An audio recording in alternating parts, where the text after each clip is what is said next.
tous et bienvenue dans Top Sport. On va parler de rugby cette semaine dans votre émission. Nous sommes sur la pelouse de Haute-Pierre, le stade du Rugby Club de Strasbourg qui vient de battre Bobigny, une très belle victoire 32-13 qui confirme le maintien des Alsaciens en Fédéral 1, la 3e division nationale où c'était leur 2e saison.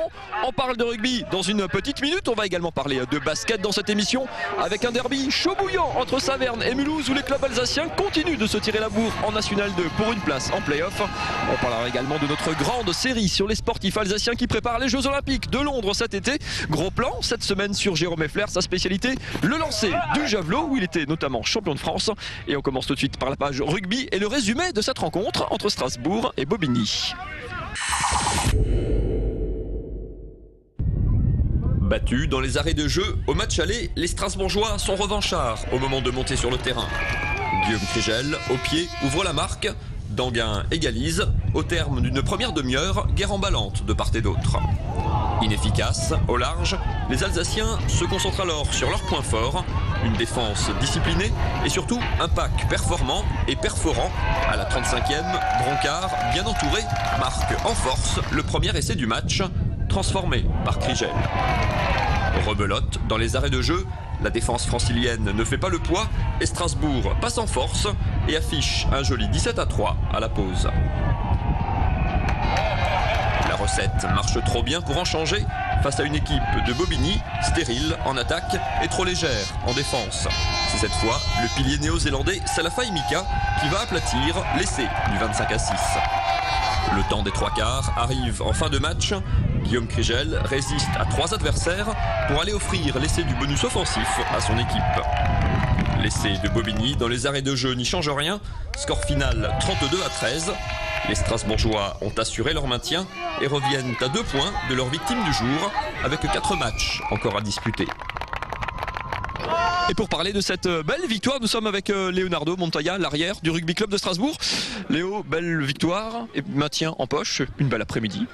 Ouais, une très belle après-midi avec un beau temps. Ça a bien joué au rugby. On a pris le bonus offensif, ça nous fait 5 points en plus. Et voilà, je pense qu'on a 95% maintenu. Après, voilà, les restes des matchs qui nous restent à faire, ça va être que du positif, quoi. Qu'est-ce qui était la clé de ce Rugby Club de Strasbourg qui tourne un peu mieux ces derniers temps? C'est votre 3e victoire consécutive, c'est votre meilleure série de la saison. Il y a eu quelque chose qui a changé dans ce groupe sur ces derniers matchs ou simplement les matchs étaient peut-être un petit peu plus accessibles aussi? Non, c'est qu'on a bien travaillé les semaines et qu'on a trouvé la bonne formule pour jouer ensemble et pour gagner des matchs et pas pour faire spécialement du beau jeu mais avoir des victoires et c'était le plus important. On l'a vu sur vos débuts de saison et puis un petit peu sur ce match aussi, en début de saison comme sur les 20 premières minutes, vous avez essayé de beaucoup jouer, d'élargir un petit peu et puis contre des équipes un peu costauds comme Bobigny ou d'autres, ça a pêché, ça vous a coûté des défaites en début de saison et on voit quand vous revenez à des fondamentaux, vous êtes plus à l'aise sur les bases. Dans les phases de combat, on a quasiment je pense qu'on a quasiment la demi-heure pack de la poule et voilà, on joue sur nos points forts et pas sur nos points faibles et ça paye. C'est un peu frustrant quand on joue plutôt à l'arrière comme vous de voir le jeu se concentrer vers l'avant. Ah, c'est sûr, c'est frustrant mais bon, c'est un sport d'équipe, faut savoir faire la part des choses et moi je préfère qu'on gagne des matchs qu'en perdre et prendre du plaisir. Quelle peut être la suite et la fin de la saison du Rugby Club de Strasbourg? Là, il reste quand même quelques matchs à aller chercher, Bobigny notamment qui est devant. Du coup, on essaie de gagner 1-2 places tant qu'à faire. Ah, on va essayer de grappiller le maximum qu'on peut et puis on verra par la suite si ça paye, si on a un petit coup de chance, pourquoi pas être dans les 4 premiers à la fin. Et pourquoi pas. Merci beaucoup Léo Montoya. On se retrouve dans quelques instants avec le coach de cette équipe, Philippe Brem, pour continuer à parler de rugby. On va parler de basket d'abord dans cette émission avec 4 clubs alsaciens, Grise, Kaisersberg, Mulhouse et Saverne qui courent après une place, pourquoi pas la 2e en National 2 pour accrocher les playoffs et la montée. Il y avait un derby chaud bouillant samedi soir entre Saverne et Mulhouse, décisif justement pour cette 2e place. Regardez. Pour réussir un bon derby, prenez 2 belles équipes au coude à coude au classement. Par exemple, Saverne, 2e, qui reçoit Mulhouse, 3e. Ajoutez-y de l'enjeu, comme la bagarre pour la 2e place, la dernière synonyme de play-off. Faites chauffer dans une salle bien pleine, saupoudrez de jeunes basketteurs en herbe, ajoutez quelques actions d'éclat et dégustez pendant 40 minutes. Et c'est génial de jouer dans des ambiances comme ça, quoi. On sent vraiment l'esprit du derby. Je pense que c'est ce qu'il y a de mieux comme match. À ce petit jeu, c'est Mulhouse qui démarre le plus fort et qui va d'ailleurs mener de bout en bout. 14 points d'avance à la pause, 15 au final, pour une victoire 71-56. Le tout grâce à une défense de fer qui a verrouillé la raquette et au festival de Kevin Walter, auteur de 27 points. Soit on l'a gagné ou bien c'était fini pour nous. Cette victoire, elle fait vraiment du bien. En plus, on a eu le panier à virage, donc c'est une belle soirée. Et c'est une victoire collective parce que tout le monde y a participé. Je crois qu'il nous reste 4 matchs.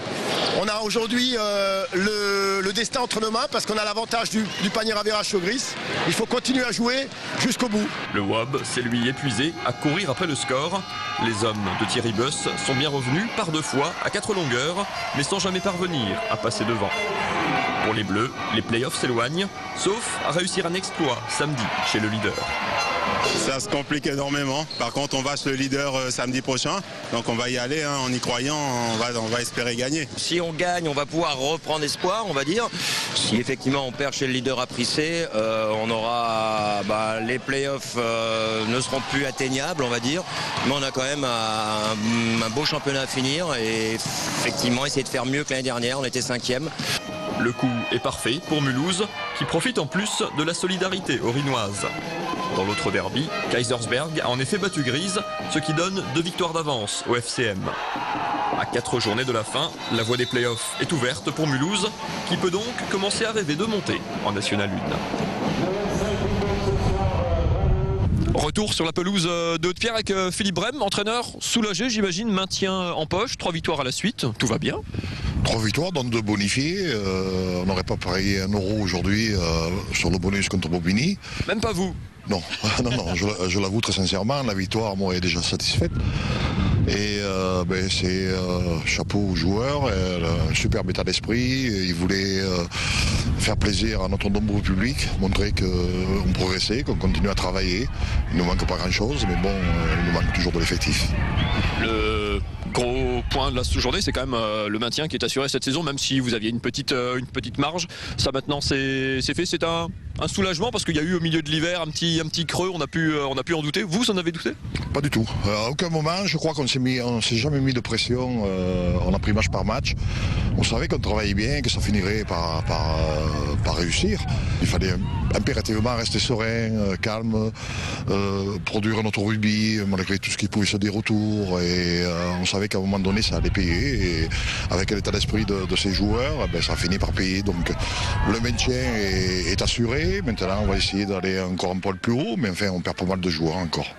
Le club se stabilise, hein. C'était votre 2e saison en Fédéral 1, vous assurez votre maintien un peu plus tôt même que l'an dernier. C'est quoi, Strasbourg trouve sa place, peut gratter encore 1 ou 2 places cette année? Oui, je le pense. Je pense qu'on peut effectivement grappiller encore une place, être complètement dans nos objectifs, c'est-à-dire en début d'année finir aux alentours de la 7e place, on y est presque. Donc ça peut être complètement dans nos... Continuer à progresser, travailler, avancer, c'est très très bien. Ouais. Il reste que quelques matchs, que le maintien est en poche, c'est quoi le risque? Ce serait peut-être que les joueurs se démobilisent ou non, on est déjà en train de préparer, de construire la saison d'après quand on peut profiter justement des matchs qui restent pour construire justement? Non, moi ce que je voudrais impérativement, c'est que dimanche prochain on fasse une belle prestation et qu'il n'y ait pas de démobilisation, qu'on devienne des compétiteurs de haut niveau. Si aujourd'hui l'objectif premier est atteint, c'est véritablement que la semaine prochaine, la semaine d'après, les 4 matchs qui nous restent, on montre qu'on progresse et qu'on puisse s'appuyer véritablement sur un projet et pas se démobiliser, pas montrer de mauvaises images. Mais bon, par exemple, aujourd'hui, on n'a plus de numéro 8, puisque Gâteau est blessé, Tizanet prend un carton rouge, donc c'est encore un souci pour dimanche prochain, et ils sont très importants dans nos systèmes. Merci beaucoup Philippe et excellente fin de saison donc au Rugby Club de Strasbourg. On va passer sur notre page olympique avec la longue liste des athlètes alsaciens, toutes disciplines confondues, qui préparent les Jeux de Londres cet été avec un lanceur de javelot, ancien champion de France. C'était en 2010, il a eu une saison 2011 très compliquée. Il est de retour avec les Crocs et vise donc évidemment une qualification pour les JO de Londres cet été. Il s'appelle Jérôme Effler, regardez.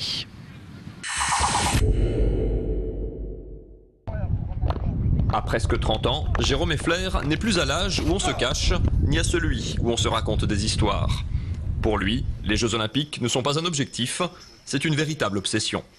J'y pense tout le temps. Tous les jours en me réveillant, j'y pense, à l'entraînement j'y pense, en compète j'y pense, tout le temps. Champion de France, en 2010, il sort d'une saison 2011 pourrie par une blessure au coude. 4 compétitions seulement l'an dernier, dont celle-ci à Strasbourg, avant de couper pour de bon et de se soigner, enfin. À Aubernais, il y a quelque temps, le Haut-Rhinois a frôlé les 70 mètres, mais surtout retrouvé des sensations et oublié son coude douloureux.